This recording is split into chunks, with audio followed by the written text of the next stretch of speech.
Vamos a hablar sobre el Islam, una religión de la cual venimos escuchando cada vez más, pero sobre todo vinculada a hechos violentos, ¿no? Esto está asociado al sometimiento de las mujeres. Por eso tenemos a una representante de esta religión que viene de Jujuy, así que de cerquita de Los Pagos, por donde estaba Jáuregui por ahí. Se llama Salma Haydar.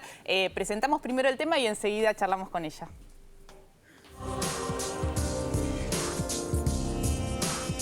¿Por qué las mujeres musulmanas llevan el cabello cubierto?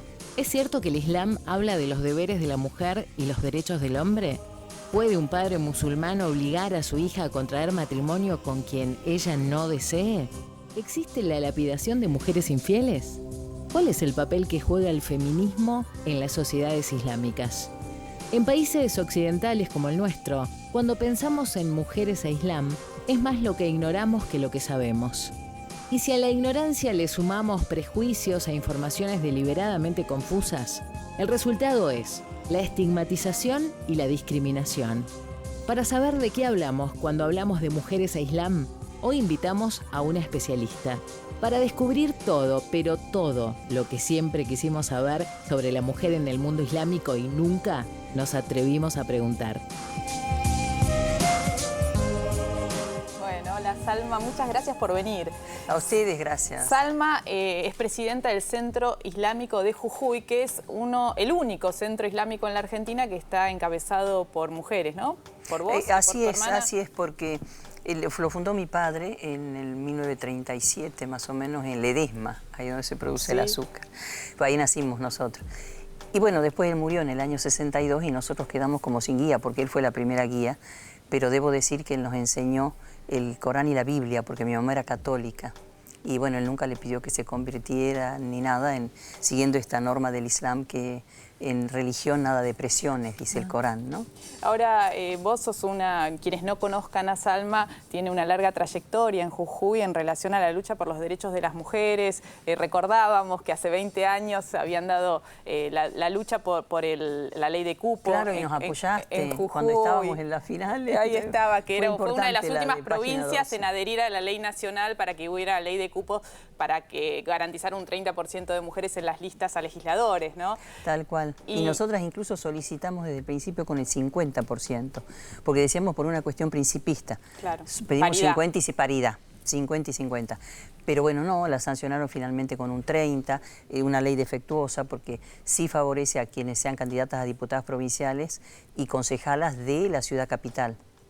Pero por el sistema DON no hay posibilidades o muy pocas para los demás municipios. Claro. Y tenemos 21 municipalidades y otros tantos municipios, entonces son muchas mujeres las que van quedando afuera. Pero así que ahora empezamos hoy te vamos a hacer hablar del Islam, que bueno, tenemos muchas dudas. Sí, una asocia rápidamente el Islam con hechos violentos o con el sometimiento de las mujeres. Eso es una cuestión de la prensa norteamericana. ¿Qué hay de cierto en relación a esto? Sí, específicamente una construcción occidental. Incluso el término Islam viene de una raíz, el árabe es consonántico, ¿no? Entonces la raíz es SLM, ¿no? Slam, como se dijera. Y esto es, Islam es paz. Mi nombre, Salma, es paz, porque es de la misma raíz. Cuando uno saluda que dice As-salamu alaykum, As-salam es también paz. El Islam es principalmente paz, ¿cierto? Y el musulmán, que es el seguidor del Islam, es un obediente a Dios. Bueno, entonces es siempre como sumisión a Dios, comportamiento que tenga que ver en la línea de la obediencia, decimos del mejor camino o del camino indicado. Ahora, no es islamismo, que es un término que lamentablemente se está generalizando, lo he visto en programas de universidades. ¿Por qué? Porque islamismo es en realidad un término que es una construcción occidental, ligándola y generando esta cuestión de que esa es la politización del Islam. Que no es lo mismo decir el Islam político, porque el Islam, al ser un modo de vida, dice, no solamente está la práctica del Islam cuando uno va el viernes a la oración colectiva o cuando uno hace sus 5 oraciones diarias, sino que es un modo de vida que uno debe llevarlo a todo, al vínculo contigo, con ustedes, cuando uno es un gobernante, cuando uno es un médico, cuando uno es un empleado doméstico, lo que fuera, uno tiene que tener un comportamiento. Sí. Estas oraciones diarias que decías, son todas las tardes en donde estés, en cualquier parte del mundo, y es mirando hacia a la Meca. Y son 5 oraciones diarias, ¿no? una antes del amanecer, una al mediodía, una a la media tarde, como 4 de la tarde, otra al crepúsculo y otra a la noche. Hombres y mujeres. Hombres y mujeres. Y efectivamente... ¿Separados? Los hombres hacen la oración adelante y las mujeres atrás. ¿Por qué razón? Y yo, vos sabés que también, porque siempre he sido cuestionadora y le preguntaba a mi papá, ¿pero por qué? Bueno, y el Islam tiene una norma como de mucho pudor para el hombre cuando mira a la mujer, ¿cierto? O sea, por ejemplo, recomienda no mirarla con insistencia, o sea, tener el pudor de bajar la vista. Y vos lo notás en los musulmanes practicantes que hacen esto. Y en el caso de la mujer, no dice necesariamente que te tenés que cubrir, pero sí vestir con pudor. ¿Cuál es el tema de la oración? Ustedes han visto las imágenes de la oración. En un momento uno de rodillas apoya la frente en el piso. Entonces, ¿cuál es la posición en la que uno queda?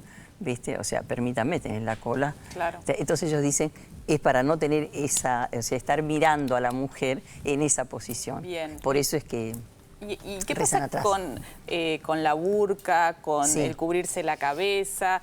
Quienes, bueno, no conocen o no conocemos mucho la religión, pensamos que de alguna forma obligarla a usar ese tipo de vestimenta.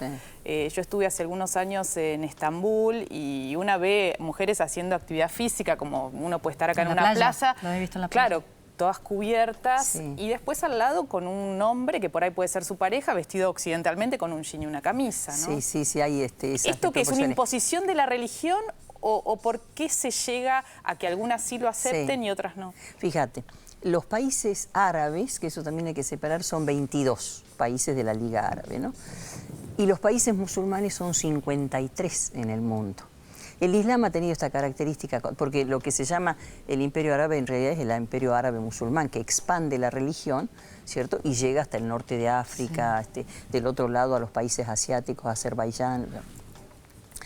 Siempre ha conservado la cultura local y cuando tenía que aprender algo de la cultura local lo incorporaba, digamos, ¿no?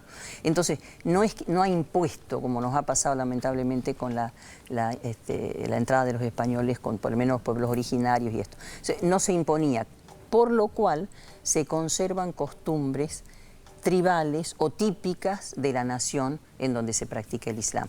Yo te digo, los bereberes, por ejemplo, que se visten todo de azul, el hombre pone el turbante en la cara, se cubre la cara, porque tiene que atravesar el desierto y protegerse de la arena, y sus mujeres van con brazos desnudos y muchos collares, ¿cierto? Faldas largas pero angostas, a la usanza africana.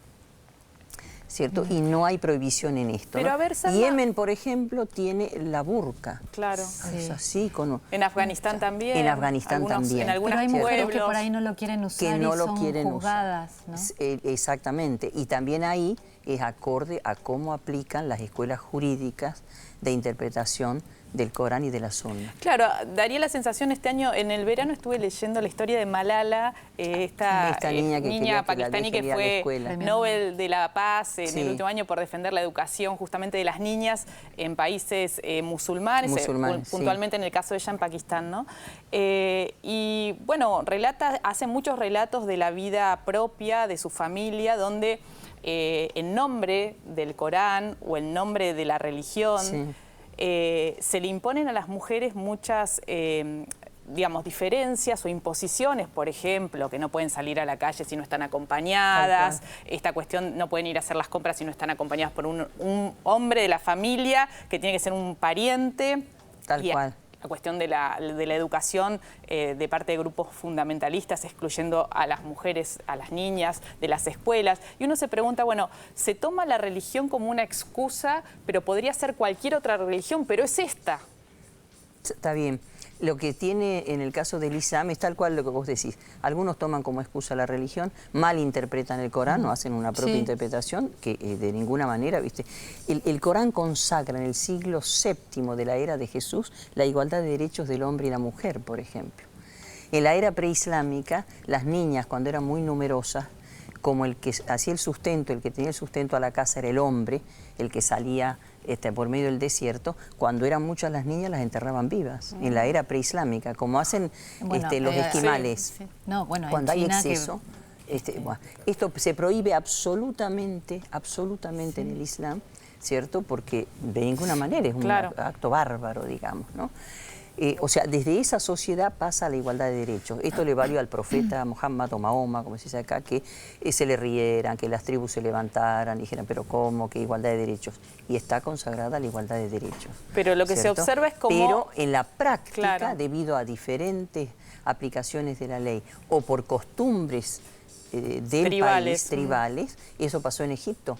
¿Cuántas veces, viste que me decías al principio, milito dentro del movimiento feminista, se interpretaba que la ablación de clítoris era del Islam? Claro. Porque sucedía en Egipto y en algunos países. Ahora el Estado Islámico leía que en el norte de Irak, donde tiene tomadas algunas ciudades, quería imponer la ablación de clítoris nuevamente a las niñas. Claro, y esto no es de ninguna manera. Al contrario, Egipto ha dictado leyes, ¿cierto?, sancionando al que haga esto, estableciendo que no existe, pues se lleva, si bien no es país teocrático, pero se llevan por el Corán, digamos. El Corán viene a constituir la constitución. ¿Cómo lo pueden malinterpretar de tal forma que con una ablación, y con enterrar gente viva? lo van adecuando a sus propias costumbres, y entonces dice, bueno, esto no me dice. Porque hay países que además tienen la ley religiosa, ¿no? Donde se aplica... No, digamos, no son los tribunales de la justicia ordinaria. Fíjate que, por ejemplo, Irán es un país teocrático y se aplica la ley religiosa. Y tiene muy mala prensa también en Occidente. Fíjate que en Irán las mujeres, y es muy curioso verlas, porque ciertamente, sobre todo en la ciudad de Qom, que es la ciudad teológica, visten con un hijab negro, ¿no? O sea, que las cubre, etc. En las demás ciudades no, en el propio Teherán visten con colores muy vivos, sí pantalones o faldas largas y una chaqueta que tiene que ir por debajo de la cadera, y un pañuelo que a veces se les cae un poco más, un poco menos, como Benazir Bhutto, la pakistaní. Bueno. En ellas estudian en la universidad y la matrícula femenina es mayor y el egreso es mayor de las mujeres que de los varones. La mujer en Irán, si está capacitada, porque eso sí, privilegian mucho la capacitación, ¿viste? Vos escuchás decir a la familia, no, mi hija ha aprendido idiomas y sabe inglés y francés y además del farsi y esto. Ellas pueden enseñar en la facultad de varones, porque sí están separadas. Pero vos las ves en motoneta por la calle a las mujeres. ¿Y los matrimonios se arreglan? Ya no se hace, ya está esto que no sucede en Occidente, bueno, se miran, se gustan. No, en la India, sí, por ejemplo, en la India familia interviene, ¿no? O sea, opinando esto, pero... Bueno, acá también, acá también opinan. Acá nosotros hemos que uno tenido, les dé bolilla es otra cosa. Exacto. Pero nosotros acá hemos tenido en ciudades más tradicionales, sobre todo en el interior de provincia, que las familias se ocupaban a reunir sus hijos adolescentes y jóvenes para que empezaran a conocerse y gustarse y armar los matrimonios. Salma, ¿cuántos musulmanes y musulmanas, se dice, hay en la Argentina? Pero la cifra, viste, conversábamos al principio, y siempre oscila. Algunos dicen 500.000, otros llegan hasta 4 millones, y no hay un censo respecto de esto. A nosotros en el Centro Islámico se nos ocurrió proponer para el próximo censo, ojalá lo veamos, que así como se ha hecho con pueblos... 5 años, cada 10 años. Cada 10 estaremos. Como se hace el registro de los que se reconocen descendientes de pueblos originarios, que también se pudiera hacer, ¿no es cierto?, si no complejiza mucho la situación, en un apartado, incluso hasta en diferentes etnias o proveniencias. ¿Y uno nace o se puede convertir al Islam? No, uno puede abrazar el Islam, sí. El Islam dice que todo ser nace musulmán, porque entiende que es obediente a Dios. Esto Rubén diría, el filósofo diría, no hay pueblo sin religión, ¿no? O sea, no hay ser humano que no tienda en algo hacia lo sagrado, esa conexión a lo que uno no domina, que uno no conoce. Sí, a lo que no le encontrás explicación. A lo que no le encontrás explicación. En ese sentido, el Islam dice, todo ser nace muslim, es decir, obediente a Dios, a esa otra dimensión, en todo caso, si querés, ¿no? Pero podés o no practicar. El incorporarse al Islam, digamos, es sencillo en cuanto a la fórmula a pronunciar, ¿no? O sea, se dice, no hay sin la ilaha illallah, Muhammad Rasulullah, o sea... ¿Eso es fácil de pronunciar? Sí, después te enseñamos. Pero es decir, hay un solo Dios, ¿cierto? Y Muhammad es un profeta de Dios, porque el Islam reconoce a muchos profetas, ¿no? Pero el tema principal, que esto es algo que dice el Islam, leer, reflexionar y recién decidir si querés abrazar el Islam. Por eso digo, la fórmula es sencilla, Alberto, Claro. pero lo bueno es que sepas si estás dispuesto a cumplir con este modo de vida o te atrae Sí. ese modo de vida. Sí, está bueno. Y en relación a el lugar que hoy ocupa el Islam en la política internacional, uno Sí. podría decir, o en la geopolítica, ¿cómo te afecta a vos como musulmana en la Argentina? Fíjate, produce como una sensación de impotencia, ¿no? Porque uno advierte lo que sucede en Palestina, por ejemplo, ¿no? Y de pronto la comunidad internacional calla ante estas situaciones. De pronto pasa que quienes tienen poder como para incidir con su participación en la liberación de Palestina o la conformación definitiva de Palestina no sucede a nivel de poderes, estoy Claro. hablando, ¿cierto?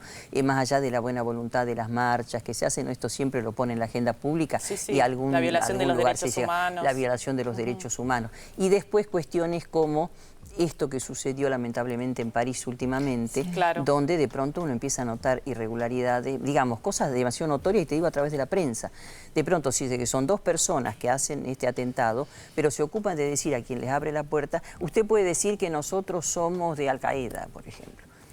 En general esto no sucede. Después, en todo caso, si así fuera, hay algún conductor que se atribuye Sí, tal siempre, atentado. sí. Pero ellos hicieron esto. Y al día siguiente, yo lo escuchaba por Radio Nacional, nuestra, que en el noticiero de las 7, donde daban el nombre de un señor francés, decía, fíjate el término que usaba, quien reclutó a las dos personas que hicieron, reclutó.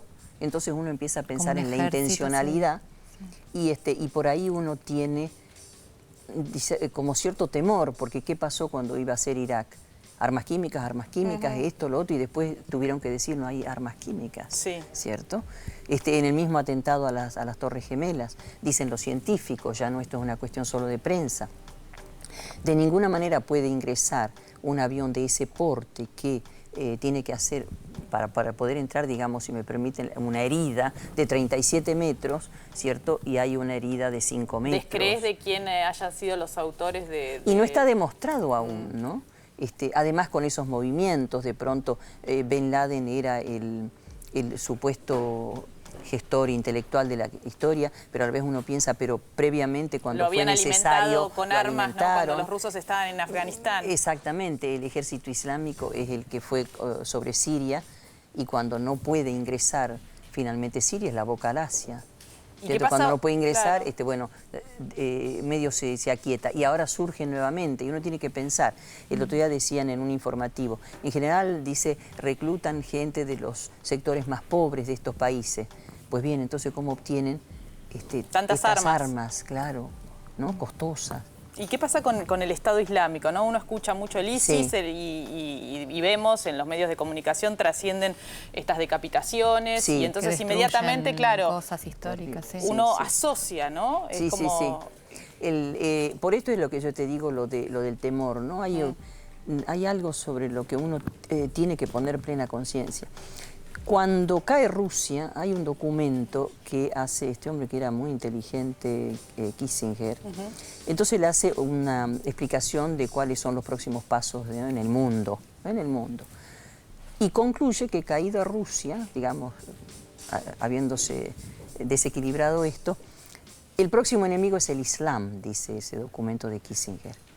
Entonces, esto es un principio primero de toda organización. Si no tiene un enemigo, tiene que crearlo, porque eso cohesiona al interior. Sí. Entonces, ¿cuál es el temor? Todos estos movimientos que se están haciendo, ¿cierto?, que están ligados a la posibilidad de tener el petróleo, a la posibilidad de tener la riqueza que tiene Afganistán, un país pobre, en el sentido del modo organizativo en el que estaban, muy ¿no es cierto? tribal, Muy ¿no? tribal. Bueno, que no sea todo esto que generan con este supuesto Estado Islámico que pareciera independiente, que no lo es, ¿cierto? Que son acciones que se van generando para decir, tenemos que intervenir.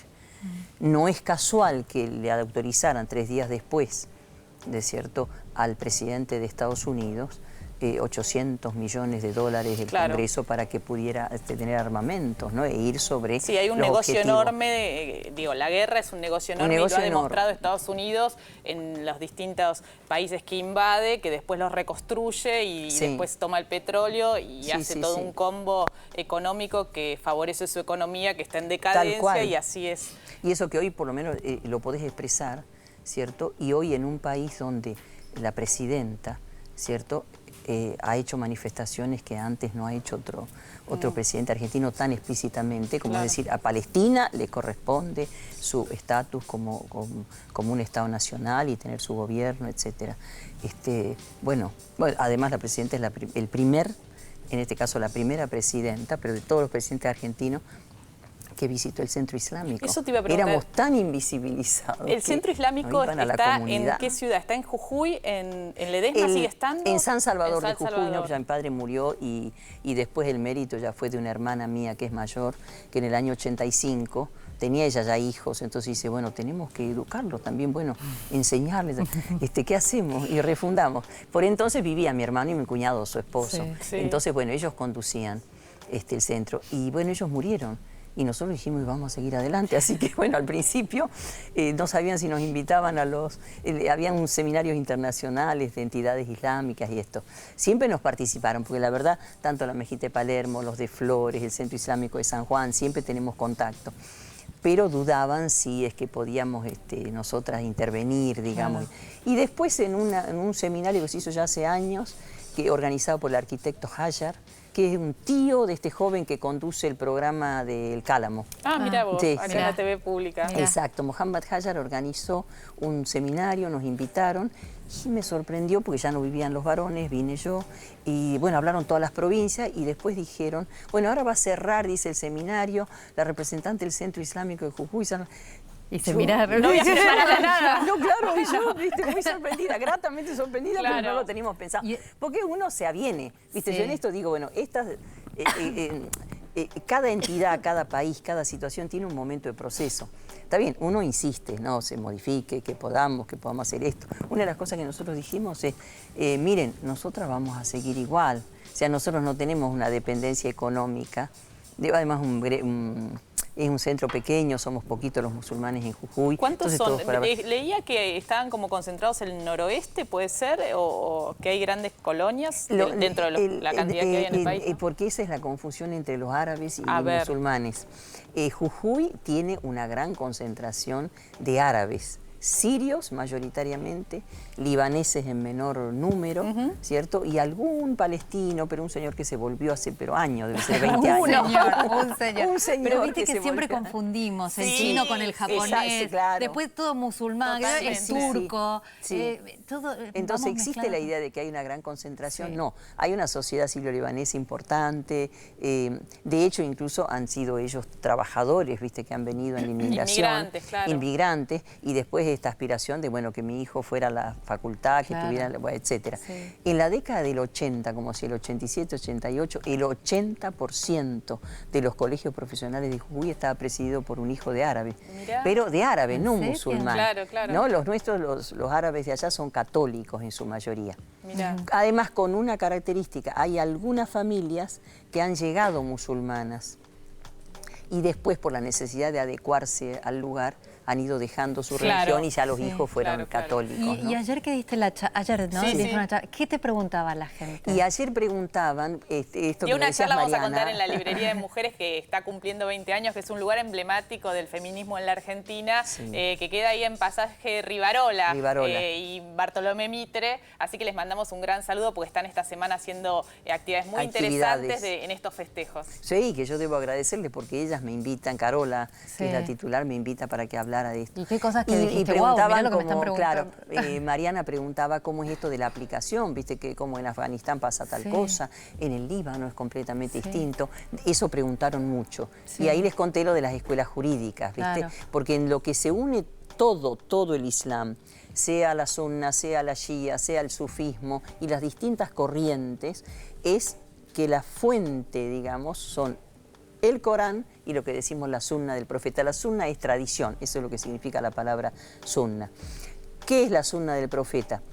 En los primeros tiempos, cuando todo hacía por transmisión oral y algunos iban ya tomando notas, sucedía un hecho, decía, bueno, acá hay una viuda con tantos hijos y el marido dejó una herencia, ¿cómo resolvemos esto? Iban al profeta y el profeta decía, a ver, tiene que ser igualitariamente o tiene que ser de este modo. Entonces eso se anotaba como un dicho del profeta. O él solía hacer la oración de esta manera, un hecho del profeta.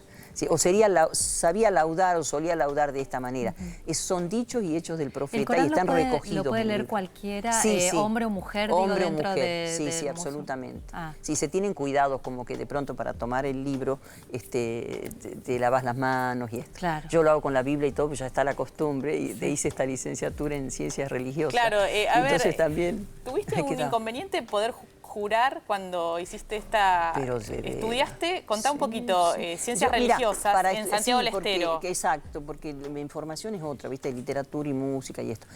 Y después quise aprender.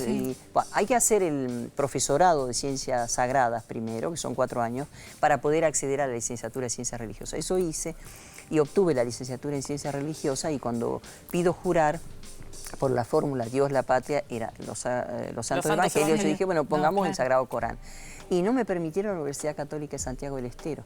Pero debo decir que el obispo de Jujuy dijo sí, porque ya el obispo anterior me había tomado el juramento cuando fui profesora. Claro. El obispo dijo sí y el rector dijo que había una resolución del Consejo Superior que no permitía. Por lo cual, ¿no es cierto?, yo lo hice público, le dije a la decana que lo haría público, sin mencionar los nombres ni del rector ni de la decana, porque entendí que era... Entonces, ¿sabés qué hice? Escribí a las 90 universidades, a la señora presidenta, al Papa Francisco, al secretario de Educación... ¿Esto fue el año pasado o el anterior? El año pasado. No todavía, así que este año renuevo el pedido, porque la idea es de que se modifique la norma para que todo el mundo pueda jurar. Puede elegir. En mi provincia hay guaraníes que juran por Yandero Tumpa, hay collas que juran por la Pachamama y tienen el derecho, si son universitarios o que fuera, jurar. Salmo, muy interesante. Bueno, gracias. Gracias a mucha ustedes. paz, tiene mucha paz para explicar.